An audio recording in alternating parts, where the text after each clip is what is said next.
Salutations and mutilations, you're listening to Otherworldly Culture presents Dead On Movie Reviews. Tonight, we will present horror movie reviews and lively debate here on otherworldlyculture.com and on future select Tuesdays at 9 p.m. Eastern Standard Time, not that weird Wisconsin time, as Rich likes to call it. You can join our live chat at that time by clicking on the live shows link on the otherworldlyculture.com website. And I'm your host, Tim Kretschmann, coming to you from the land of lakes and landfills, beautiful and smelly Muskego, Wisconsin. And it's my honor to introduce the Faculty of Fear panel presenting tonight's special lectures. So let's take a look at the Faculty of Fear, and we are all here. And we are going to start.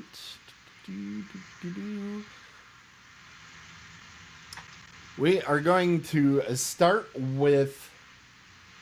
Come on, press the button. There we go.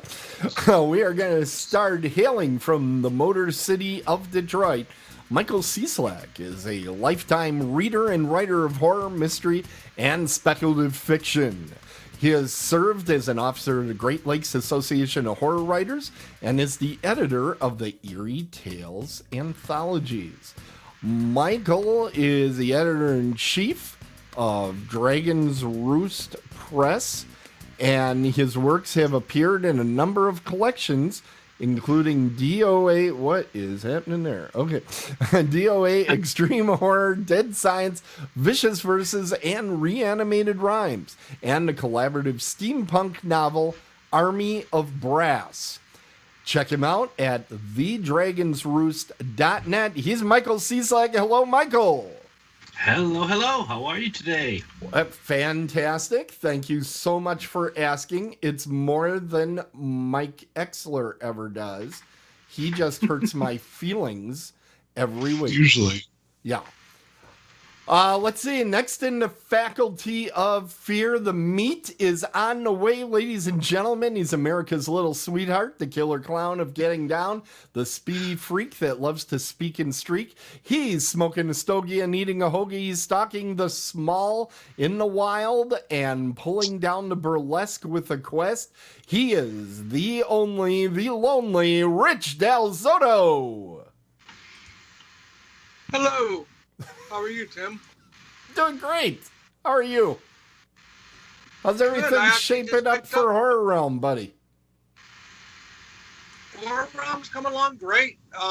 As you probably saw, we just added some more guests, including Kane. Also, we're pumped for November. Okay. Fantastic. We're all getting ready for that. I'm sure we'll talk a little bit about that at the close of the program as well.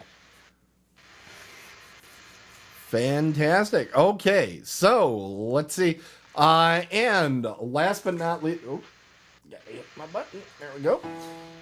Little Mikey Exler is back again today as the denizen of the dismal, the purveyor of the putrid, the lavish, laughing ghoul of the ghastly, that volatile, vomiting, oozing boil of controlled substance clowns, that exciting exclaimer of glorious gloom wrestling up from a stony tomb. He's the monster, the mad ghoul, the glad, and that sack of mumbling, moaning pus that barfs out baloney.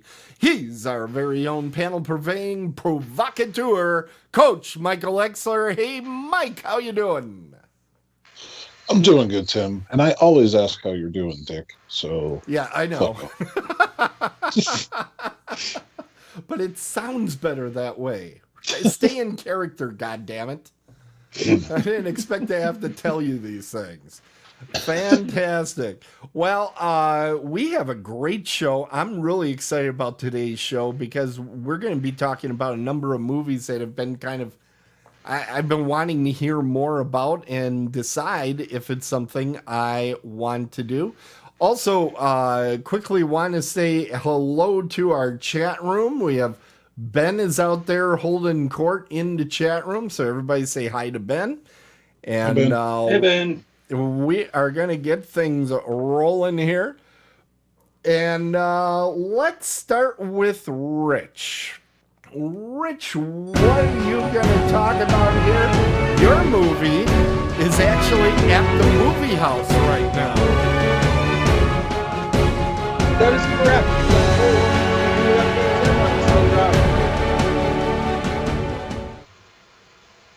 Yes, it's the Unholy 2021. So tell us about the Unholy.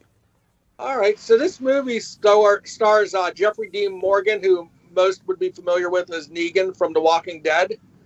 And my main reason for wanting to see this was actually how he held up as a leading man. He definitely plays a strong supporting character in The Walking Dead, and he was a good character in Supernatural, and I think he was on Grey's Anatomy or something like that. But I've never seen him as a leading man. He was the comedian in Watchmen for 13 seconds. Oh, that's right. Yeah, he was in. Wasn't there something? It wasn't the Expendables, but it was like the Irregulars or something like that. It was an action movie that they thought was going to be a hit, and of course it wasn't. I'll look it up, but let's hear more about it. Yeah, so the Unholy. The long and short of this movie is Jeffrey Dean Morgan plays a reporter who has fallen on hard times because he told some lies in order to make a more sensational story. So he's going around a little town, bring aliens or crazy things like that are being reported. So he goes to this little town in the Northeast where he's covering one of these stories where a cow has a mark on it that the farmer thinks is some spectacular thing, and basically it's nothing. But in the meantime, Jeffrey Dean Morgan does something while he's in the field of that farmer that unleashes a spirit that then starts speaking to a young girl from the town, and she starts to perform miracles that everybody believes is the Virgin Mary speaking through this young lady. So now he's the person that the young lady and the priest from the church and everybody trusts. They let him start regaining his fame as a reporter, covering her, and the town is starting to become like Fatima is for the Catholic Church and the sightings of Mary. But of course, it's a horror film. And we soon find out that it's not Mary, but instead, I won't tell you how the spirit came to be because that's part of the fun of the movie. Mm-hmm. But it's an evil spirit working to have people basically give up their soul to the devil. That's the basic premise. We can all guess how the story kind of goes. It's your typical, evil religion movie. But just to give you my feel on the film itself, I thought it was pretty well done. The story was unique enough. The acting was good, and visually it was really fun to watch. I thought Jeffrey Dean Morgan, he kind of put the Negan character aside, which I have not seen him do in other movies, and he was a different kind of actor for the most part. Okay. And it was a good horror film. It didn't really. Definitely worth checking out if you like, supernatural horror. All right, so more of the ghosties and goblins than the monster side of things, huh? Yeah. And of course, a lot of religious undertone. Well, not undertone, but in your face. So, not an exorcism, but definitely that religion always makes for a good story too. Okay, well, I think you're getting in a dead zone, so we're going to try to get the grade out of you right now. What do you grade the Unholy? I graded a B. A B, a straight B. Oh, straight B. Right. Has anybody else seen it on the panel? It's pretty new. No, I haven't seen it yet. I haven't seen it. It's twinned with the new Godzilla movie at my drive-in, so I may be doing that later this week. Okay. This sounds. I do. This I sounds do like want to Mike see it. It Exler's. looks interesting. Yeah, this sounds like your jam. Yeah. I don't know. It seems like where are you on the horror? What are your favorites as far as genres? I like pretty much anything, but I have been on a real kind of possession, exorcist, supernatural kick right now. So this is right in my wheelhouse right now. Fantastic. Well, we hope you can see it soon. We're going to go right to you with our next review. And this one is available streaming right now. I believe it's even free on Amazon Prime. It is indeed free. Yeah, Killer Pinata. My favorite price. Yeah. I don't know. Sometimes it's less than you pay for. I have severe reservations about this one. Killer Pinata. Tell us about this. And that's why I picked it, because the other 2 times I've been on the show, I picked something I'd already seen and I knew that I enjoyed. So I thought, okay, I'm going to go grab something that I haven't seen. I'm going to grab something that's probably really stupid, and I'll have like my nice 10, 12 minutes where I can complain about how awful it is. But damn it, I actually really liked Killer Pinata. Are you kidding me? I am not kidding you. Oh my God. You know what you're going to get when you turn it on. I mean, the name tells you exactly what you're going to watch. You're going to watch a Killer Pinata. Look at the freaking poster art. I got it up on the screen. It looks the like eyes. something Look at Seeger the would have eyes right drawn there. in Popeye, for Christ's sake. Oh, okay. This is obviously not straight horror. This is a horror comedy. And the horror doesn't come from like a setup punchline kind of joke or like a direct parody of a particular scene like you get from one of the scary movies. The humor just stems from the fact that this is an absolutely absurd premise, and for the most part, it really hits. We start off with right there, perfect, good timing. The storekeeper, nice grandmotherly abuela type with her purple hat and her giant hook for a hand for no reason. We have no backstory as to why she is missing her hand. I checked IMDb, and that was because she earlier in life she was a hooker. Oh. Yeah, that was bad, but I had to do it. I did. The setup for the movie, and I put the whole quote on my Facebook page when I watched it because it was hysterical. Basically, this guy is supposed to be picking up a piñata for his kid's birthday party, and he wasn't paying attention to his wife, and so he doesn't know what kind to get. So he gets 3. He gets like a Captain America and this pink fuzzy thing and the killer piñata, which has already killed at this point. The storekeeper has come in and found one of her clerks on the floor where she started to write the word piñata in blood. It's ridiculous. Okay. The but piñata sees...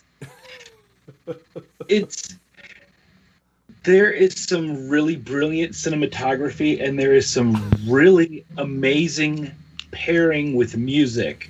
When the first piñata gets just smashed to hell, you see it being strung up into the tree. It's in slow motion. They fade out to black and white where the family is cheering the kid on. Pieces of Swan Lake by Tchaikovsky are playing. And when the candy spills out, it's like someone is bleeding all over the place. It's actually almost moving.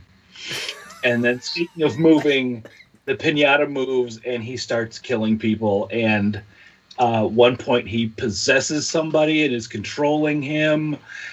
You've got the standard slasher POV shot from the piñata's point of view. Oh my God. It's from the pinata's point of view. From You're the aware pinata's those point aren't of view, real like- lies, right? Like a foot off the ground, chasing someone going right at their calves. What was that trilogy of terror, right? Yeah. It's Little that doll. Yep. Okay, now I'm going to tee this up for Mike because I know exactly what he's going to say about this. Now, why do you find Child's Play and Chucky so incredibly frightening, Mike? Me? Mike Exler. Why do I find them frightening? Oh, yeah. You I always don't. tell me how afraid you are of those. Oh, the things that you can pick up and just rip apart and throw a fire, or put in a trash bag and just beat senseless and then throw it in a fire, whatever. I mean, they're very easy to destroy. I don't know. Sort of scared of that. You gotta get your hands on the pinata first, and that's where it's difficult. There is, and I'm not spoiling. What do they anything do? with Run this because it's in the serpentine? trailer. Okay, let's hear it. It is the best spoof of a gearing up, getting your weapons. I mean, it's kind of like Ash in the shed, Yeah. chopping off the shotgun to its, nice and stubby and putting the chainsaw on. Right. They actually say, we don't have weapons, so we're going to make some. And they're just picking up garbage like an A-Team reject in the garage, like a broom and a piece of string and some random pipes. And they make a compound bow and a shotgun. Okay. So what really attracted you was the realism, is what it sounds like. Yes. It was gritty. Okay, well, I do have to say, like if seven, I'm telling you.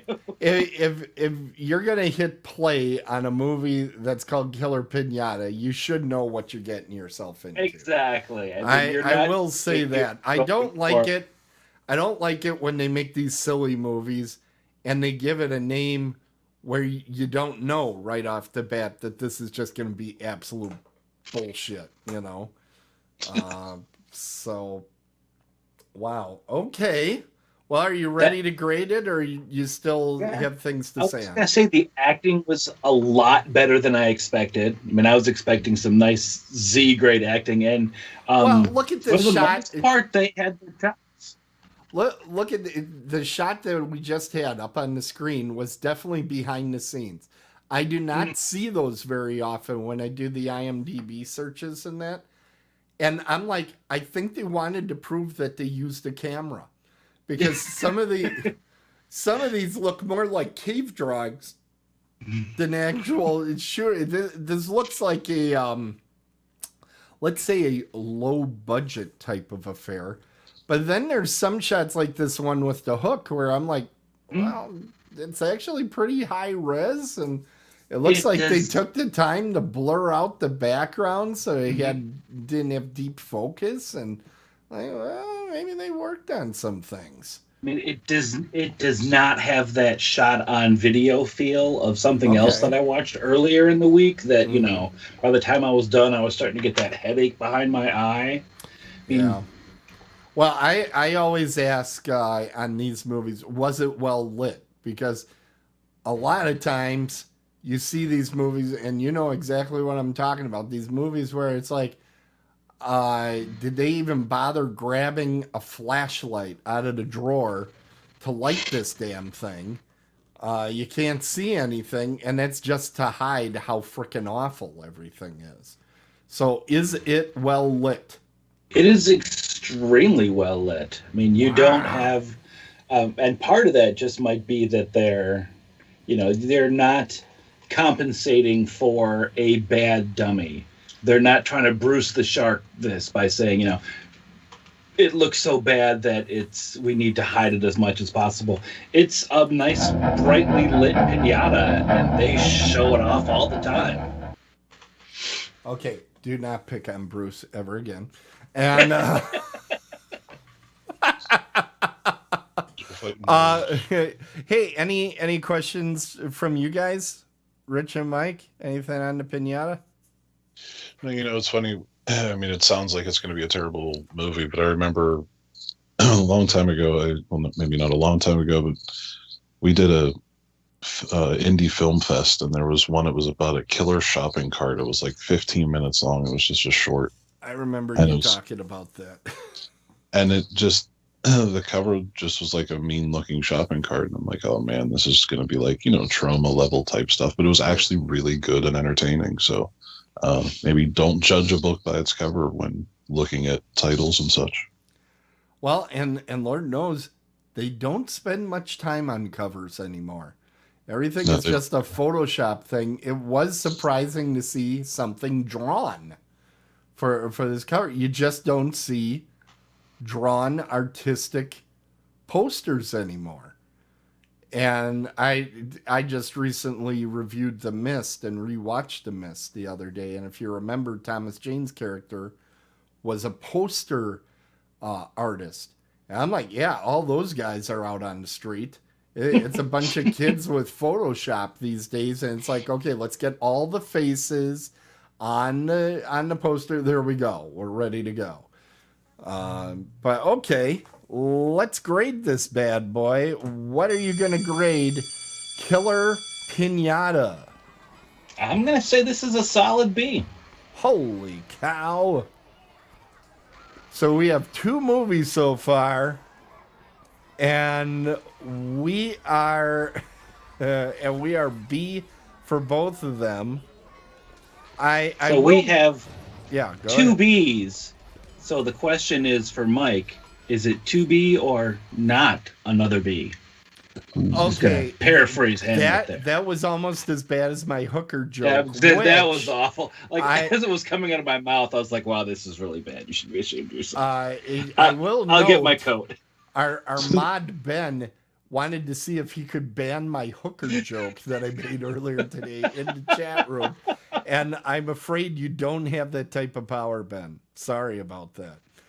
All right, we are now going to go to Mike Exler. Mike, you have been watching another one that's been streaming here, and it's been extremely popular.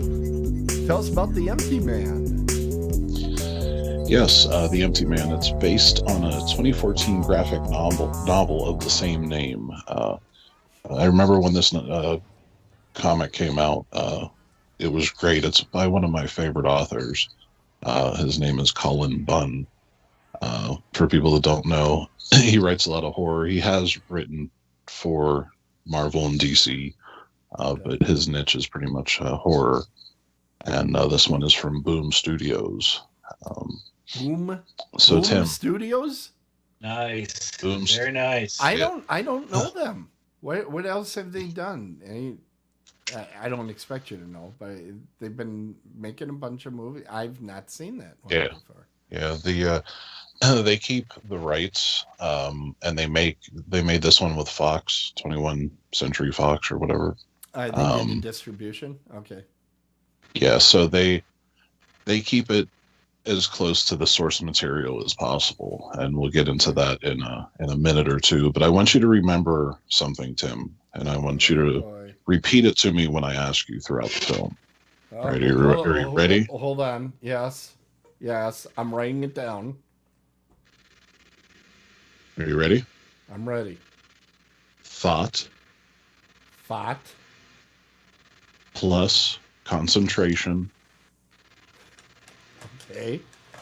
equals flesh. Thought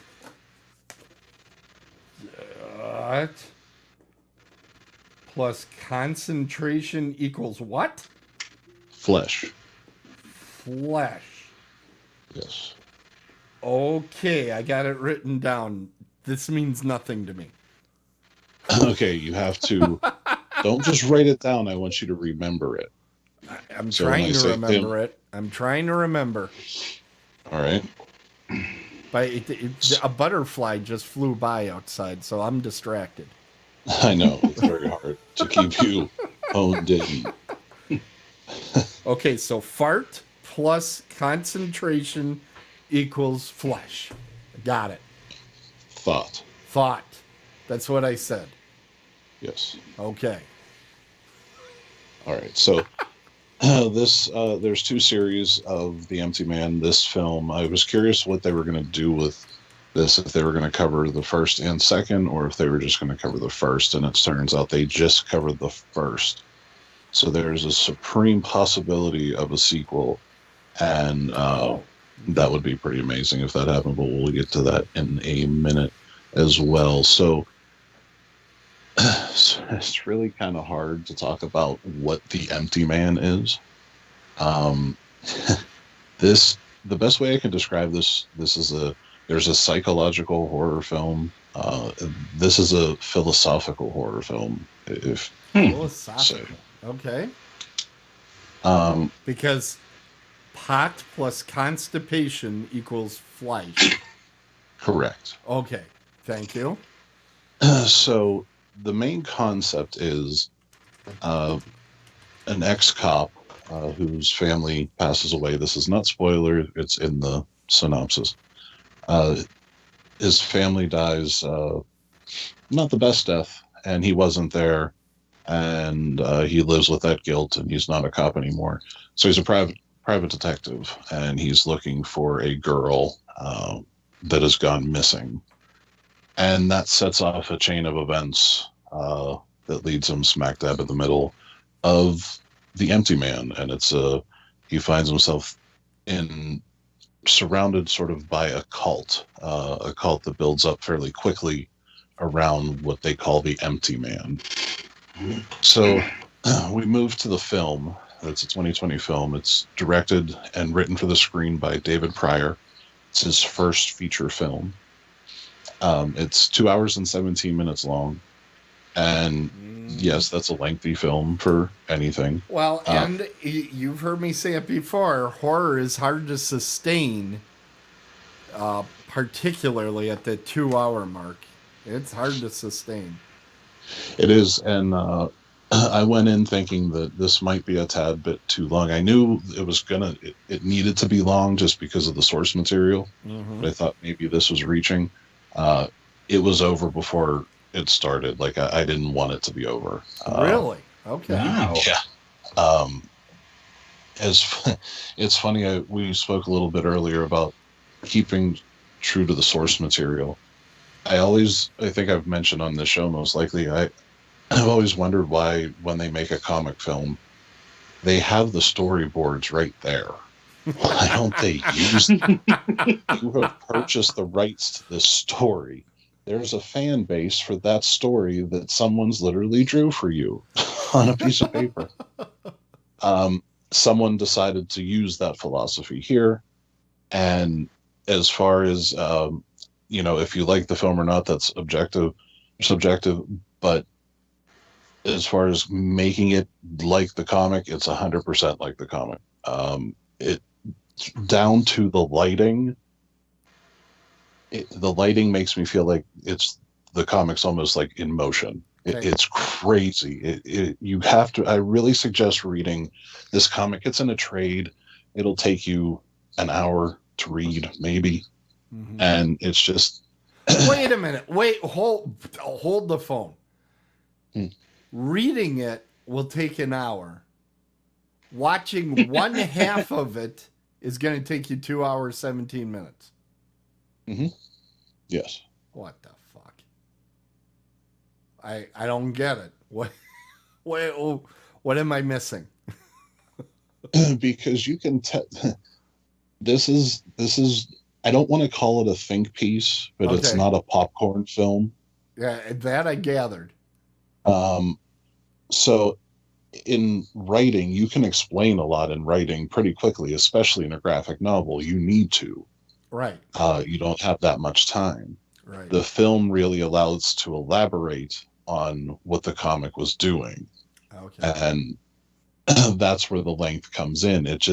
There's a lot of, I hate to say this, it doesn't sound like it's exciting, but there's a lot of conversations in this film that the comics just would not have allowed for time reasons. And it sets up a much more cohesive story, if that makes sense. Colin Bunn was a supervisor on this, so he was, very much working with David Pryor in writing this script. Everybody wanted to see the full vision of the Empty Man come together. And again, I think that's what made it this long as well. Now, did Pryor write and direct, or just write? He directed and he wrote for the screen. Okay.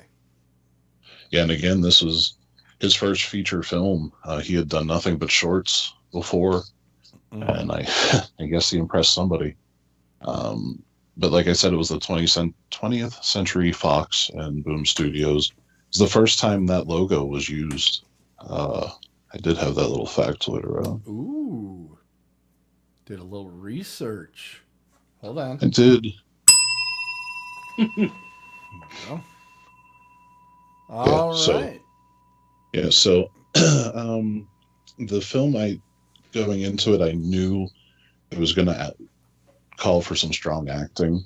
And looking at IMDb, I don't know really anybody except one guy, but the main actor, his name is James Badge Dale.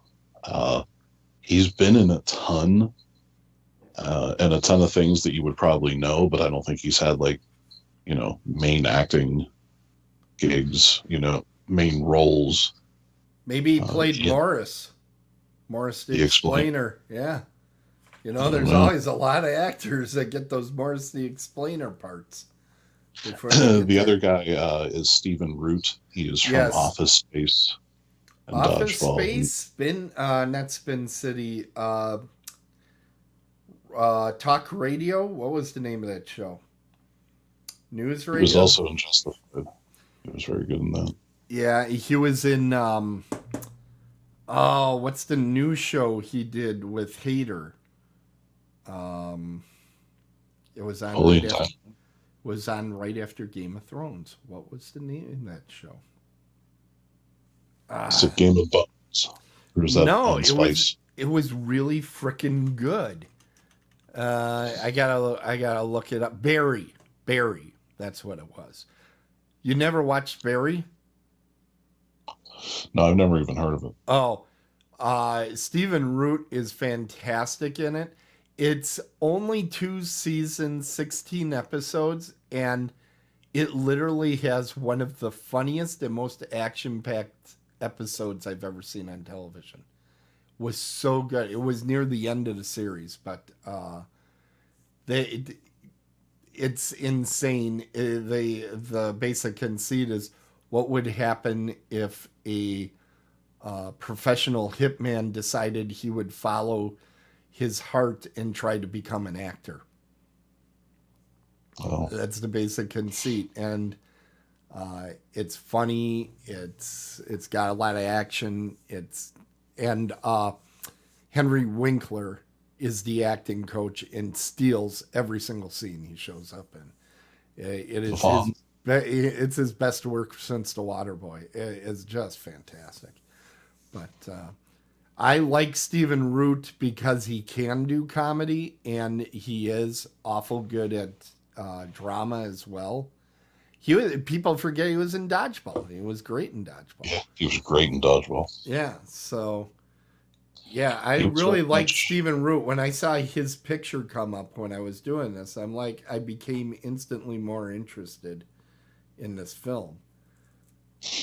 But is this going to be boring? Is the pace where you're just like, okay, this is a bit of a slog? What helps you pull through? Is it just it's so fascinating, or what? The story pulled me through. Yeah, I mean, the pace is slow, but that is the story, and this is,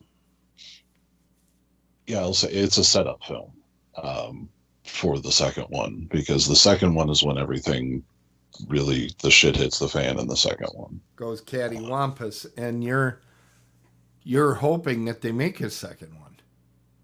I am, because this one definitely had payoff. This one I can't recommend it enough, but I can't recommend reading the graphic novel before you watch this, because you're going to be astounded at just how much it feels and looks like the graphic novel the film does. I was just going to ask that, because I just downloaded the graphic novel from Comixology while you were talking. Yeah. Yeah, it's really good. Read both, and you'll see what I mean about hoping that there is a sequel. But it's a Hollywood film. It's polished. It looks just really really good. And although a lot of actors' names I don't recognize, I think everybody hit it out of the park. There wasn't a weak link in the chain Well, whatsoever. I'll be able to tell you in a second if there's going to be a sequel. Let's see. It made $4.2 million. So probably not. I don't think this is going to I'm be a very massive for leery, masses. but it did get hit with the COVID thing with the time it came out. Yeah. So they Yeah, it did. might make allowances. Let's see, film gross. It's not telling me how much they spent on this, but 4.2, boy, Yeah, that's not a lot of money. Yeah, no, not at all. I didn't see anything where it said how much they spent either. Well, I, Um, I can tell you the Blumhouse movies, which I always kind of consider all of those are at least well made. They typically are between 5 and 15. yeah, Depending on if they were able to get Jamie Lee Curtis in there or something. And at 4.3, hopefully that box office number is incorrect for your hopes, because the oh the no, I only have good no. indication for a sequel is how much money did the thing make. If it makes a lot of money and it doesn't need a sequel, like I point out Happy Death Day, I really really loved, did not need a sequel at all, but it made a ton of money, so they're like, yeah, of course we're gonna make one.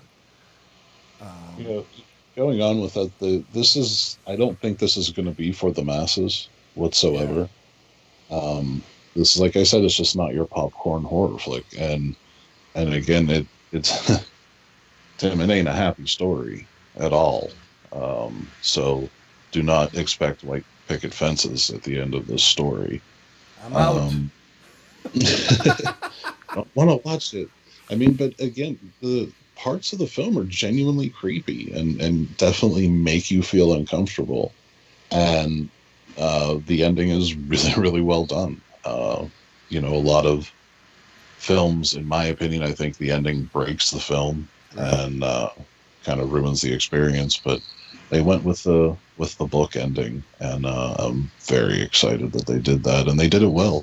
They did the whole thing well, and it's a shame that it might not find a mass audience, but I definitely think it's going to find a cult following, especially fans of the novel or the graphic Graphic novel. novel.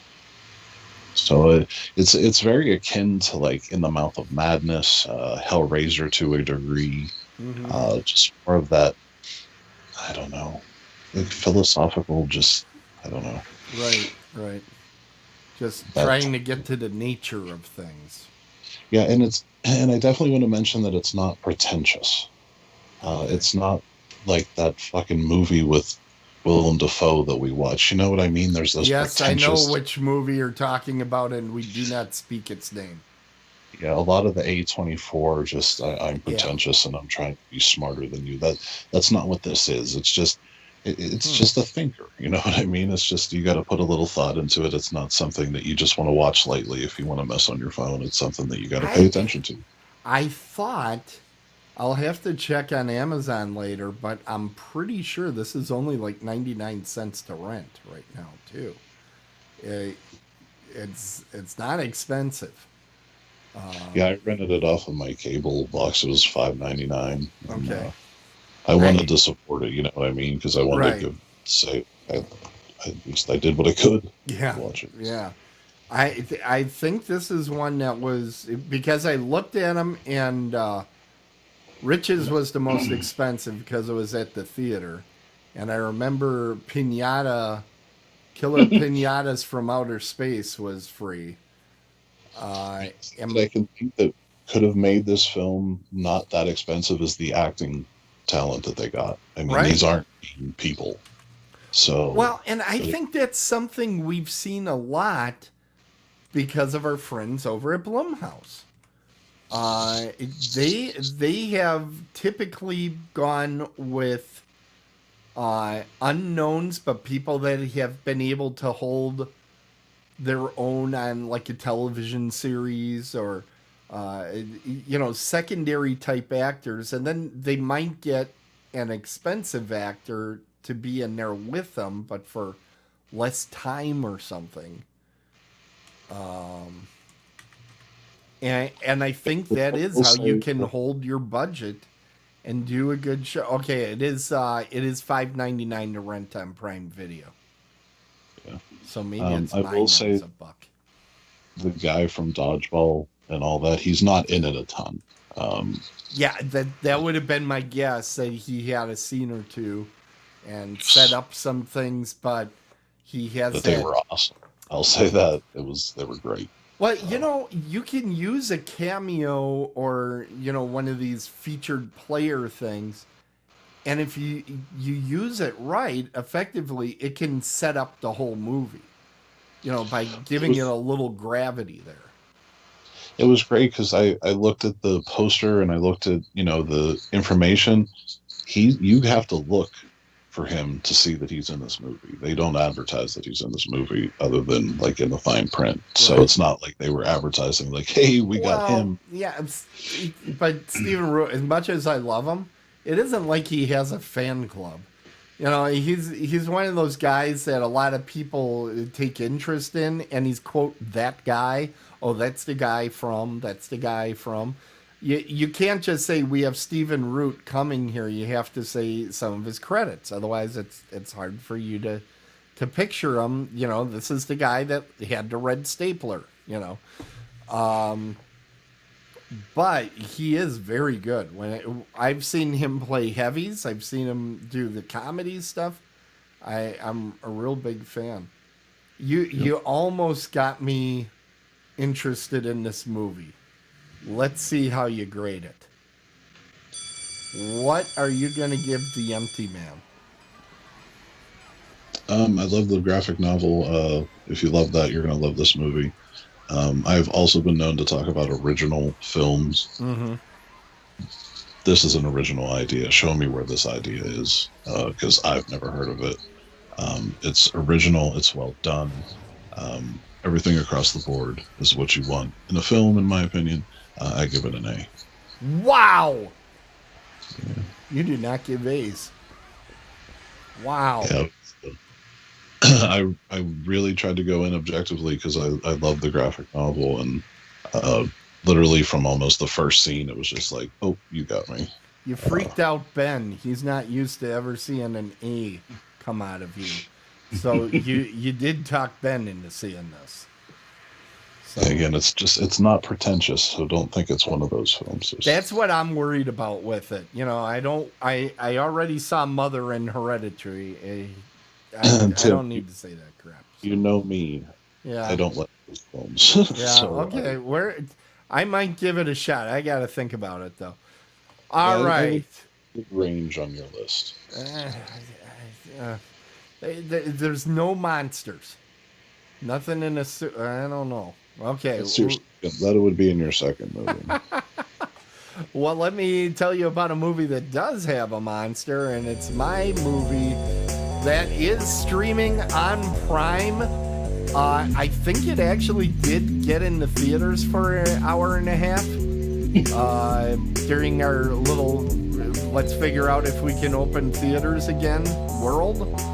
This is called The Shadow in the Cloud with Chloe Grace-Moretz, who you know as Hit Girl from the Kick-Ass movies.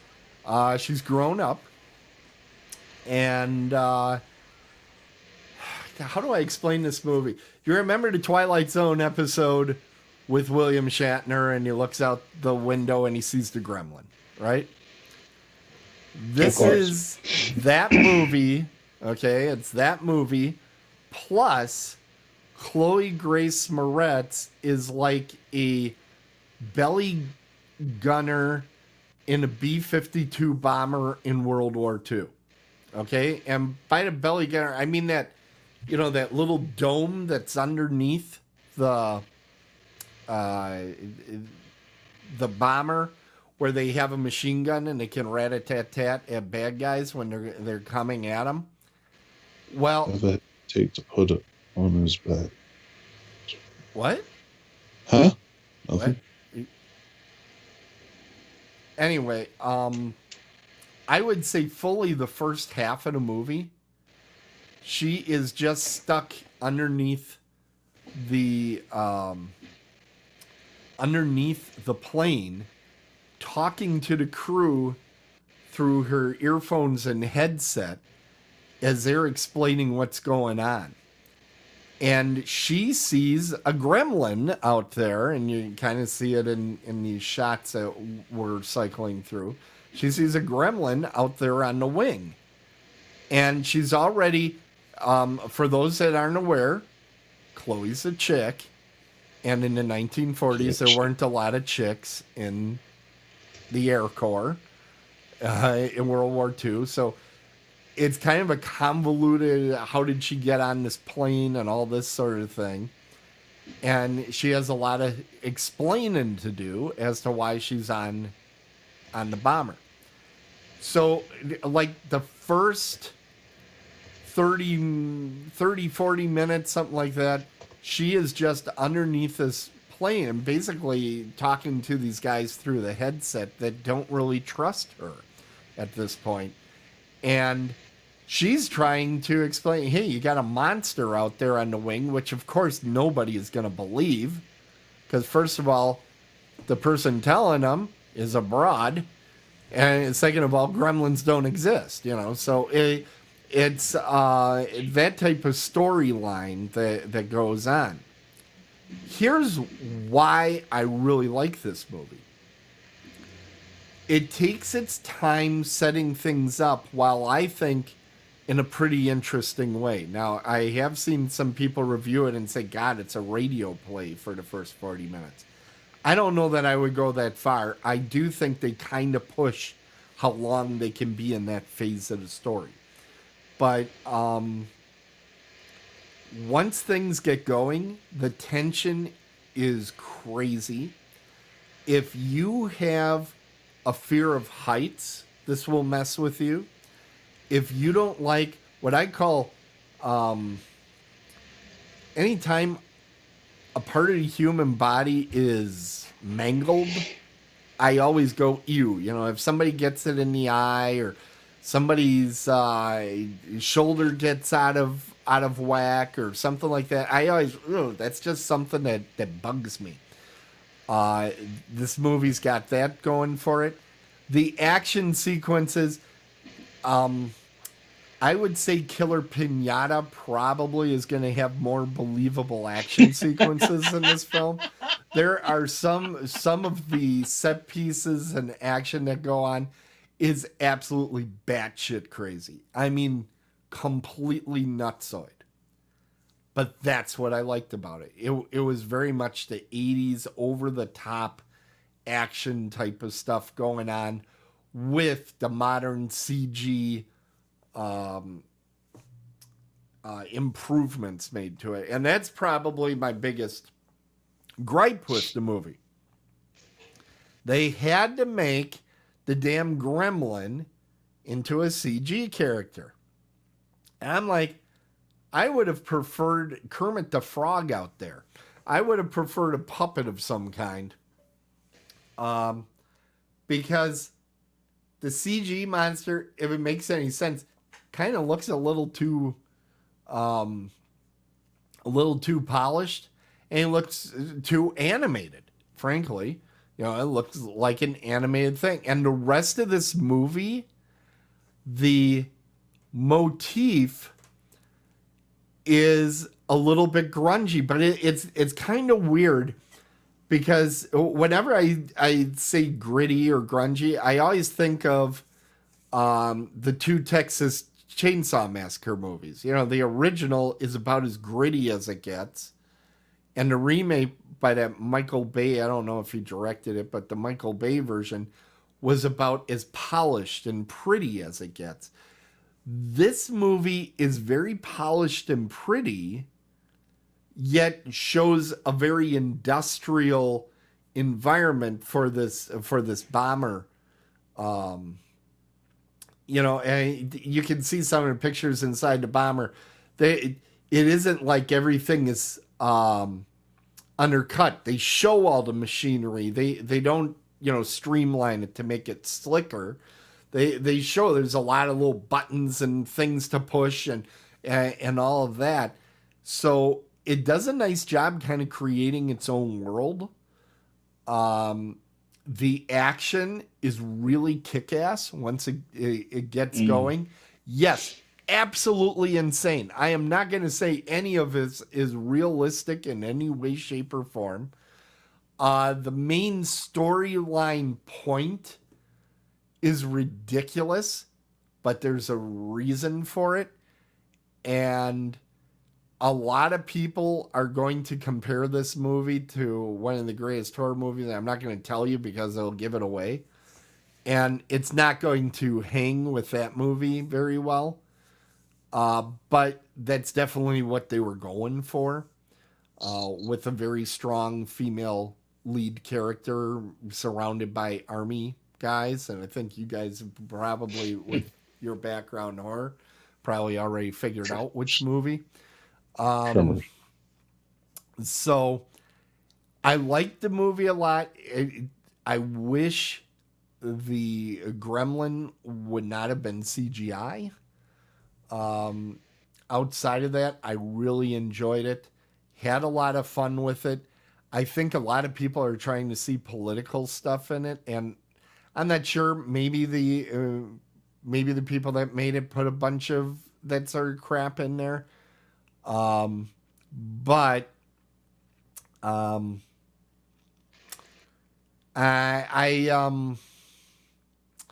if it's political in there, this is a stupid movie, okay? It's a movie about a freaking gremlin on there. If anybody's taking their politics from a movie about a gremlin being out on the wing of a plane, it's kind of sad. They probably shouldn't do it anymore. So I am going to get to my grade on this. Now, have any of you guys seen this yet? This is heavily advertised. And Mike, you sound like you never even heard of this before I talked about it. Never heard of it in my life. Did I grow your interest in it in any way? No. Not one bit. All right. What about you, Michael? I had not heard of this either. Really? I thought this was heavily advertised. What about you, Rich? I put Rich to I have sleep. not heard of this film. Holy cow. Well, you're going to be shocked by this then. I'm giving it an A-. No. I actually enjoyed the hell out of this movie. In fact, this was one of those movies where I almost felt like I could rewind this and watch this sucker again. I really enjoyed it a great deal. I had a great time with it. You have no idea how happy that makes me.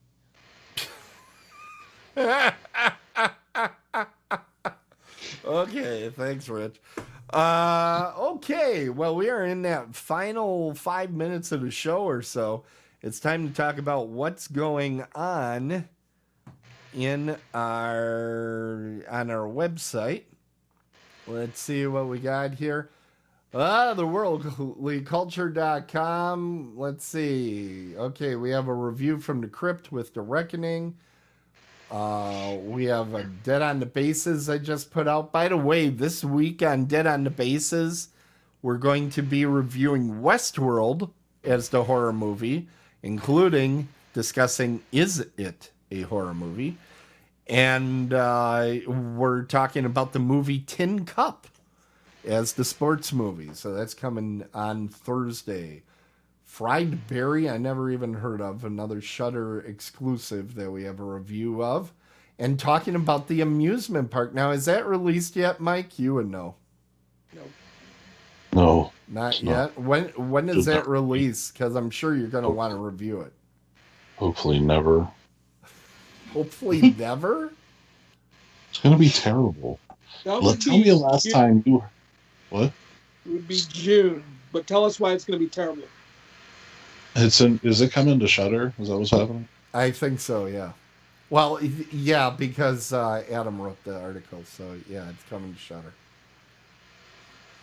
Yeah, it says coming to Shudder.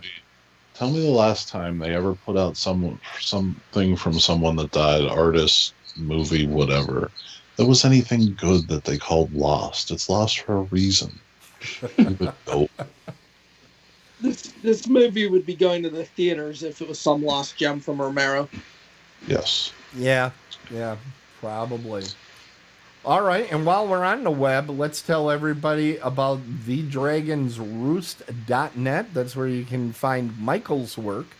And you have a blog out there and a couple of things, so people should check that out. And it's written out thedragonsroost.net. You can check that out anytime. Okay, and then I hit this button. Okay, so we are in the final minutes. Michael, anything you're working on your website over there at Dragon's Roost that people should be checking out? Nothing on the website right now. Sometime next weekend, I will have a reading that'll be up, and people can watch me stumble through a reading at as part of the StokerCon. Okay, and you were at, what was it, PenguinCon? I was virtually on PenguinCon, yes. How did that go? It went well, thank you. Yeah. Fantastic. It was a lot less drinking than I usually do at a convention, so it was weird. I was actually hydrated. Not quite sure what to do with that. Well, that's probably good because drinking alone, not a good look. Speaking of which, how are you doing, Rich? Tell us a little bit about Horror Realm. Otherwise, I will get beat up if I don't ask about Horror Realm, and not from Rich. What's going on? I saw that Kane Hodder is now signed. So that would be correct. So you now have the entire group from the Fangoria podcast Casualty Friday is going to be on the premises. That is correct, and we also have quite a nice Hatchet reunion as well because of Kane's edition. Oh yeah, you got Danielle Harris. You got a lot of great guests. I'm really pretty excited because I was concerned, with the pandemic, is everybody going to come on out? Oh, they will. I think it's going to be bigger than you can probably handle. That's what she said. Okay. Mike, anything you're working on that you want to tell us about? Yeah, next weekend in Indianapolis is Squared Circle Expo. Type that into your Google machine or Facebook and check us out. We will be running Friday and Saturday. We got wrestlers galore and panels, autographs, all that kind of stuff. So it's Squared Circle Expo. Go check us out. How many panels are you doing, Mike? I have 7. 7. Which one are you looking forward to most? Booker T. Booker T. Now, is he coming with the MGs, and are they going to play Green Onions? I don't know if that's... No? No. Come on. I tried. Do you know that reference? No. Oh, I got that reference. Okay. We're showing our age, I will need to send you a link after the show. I always figured he used that name because of that band, Booker T and the MGs. All right. Well, we want to thank everybody. Thank you, those of you that are in the chat. Thank you, everybody that downloads us after the fact. We really appreciate you giving us good reviews out there in iTunes and Amazon Music and all the different apps that we are in. We are going to be taking a break over the summer, and we will be coming back in the fall, so keep an eye on our social media channels. We'll let you know when we're coming. It'll be hard to avoid us because we are everywhere. So thanks again for tuning in, and when you aim at horror, make sure your aim is dead on. See you next time.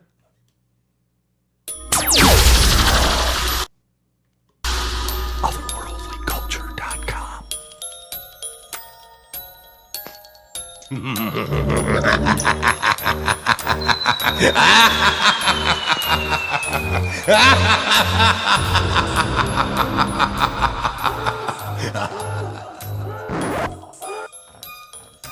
the whole thing is, people can change. It's got boobs. Red box. Put it in your butt box. I don't know what we're doing. I just went and shot movie.